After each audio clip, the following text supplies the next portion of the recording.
Ibu Kota Nusantara mewujudkan paradigma baru pembangunan bangsa. Pemindahan Ibu Kota Negara ke Ibu Kota Nusantara atau IKN di Kalimantan Timur menandakan babak baru dalam perjalanan bangsa Indonesia. IKN diproyeksikan sebagai kota yang cerdas, hijau, berkelanjutan, dan inklusif, menjadi simbol pergeseran paradigma pembangunan bangsa.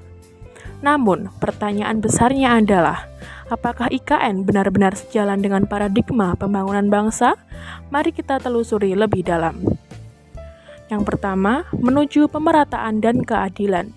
IKN diharapkan menjadi lokomotif pemerataan pembangunan menggeser dominasi Jawa yang sentris. Hal ini sejalan dengan cita-cita keadilan sosial bagi seluruh rakyat Indonesia dalam Pancasila.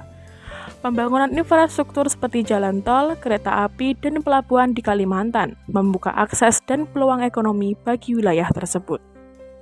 Kemudian yang kedua, melestarikan alam dan keberlanjutan. IKN dirancang dengan konsep kota hijau, mengutamakan kelestarian alam dan keberlanjutan. Hal ini selaras dengan paradigma pembangunan berkelanjutan yang memprioritaskan keseimbangan antara pembangunan ekonomi, sosial, dan lingkungan. Hutan hujan di sekitar IKN dilestarikan menjadi paru-paru dunia dan sumber daya alam yang berharga. Smart City and Inovasi. IKN dikonsep sebagai kota cerdas, memanfaatkan teknologi mutakhir untuk meningkatkan kualitas hidup masyarakat.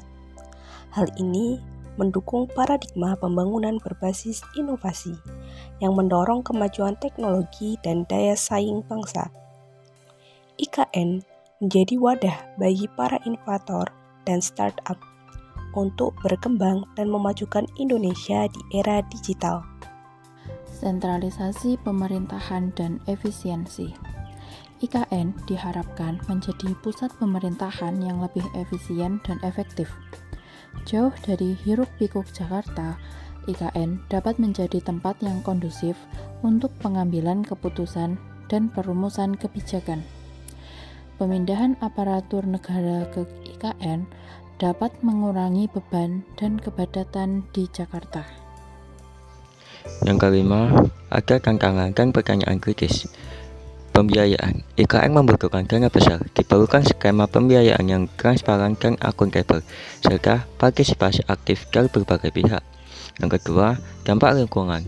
Pembangunan IKN harus meminimalisir dampak negatif terhadap lingkungan dan memastikan kelestarian alam. Yang ketiga, keterlibatan masyarakat lokal perlu dilibatkan dalam proses pembangunan IKN untuk memastikan kesesuaian dengan kebutuhan dan aspirasi mereka. Yang keempat, desentralisasi. IKN harus menjadi pendorong desentralisasi dan otonomi daerah, bukan sentralisasi baru. Yang kelima, pembangunan manusia. IKN harus diiringi dengan pembangunan manusia sebagai pendidikan dan kesehatan untuk menciptakan masyarakat yang berkualitas.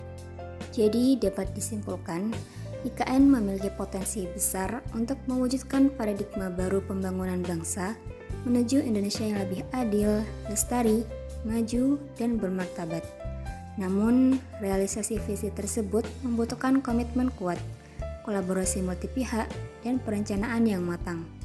Penting untuk memantau dan mengevaluasi secara berkala pembangunan IKN, memastikan bahwa pembangunannya sejalan dengan nilai-nilai dan cita-cita bangsa. IKN bukan hanya sebuah proyek fisik, melainkan sebuah transformasi mindset dan komitmen untuk membangun Indonesia yang lebih baik bagi generasi sekarang dan masa depan.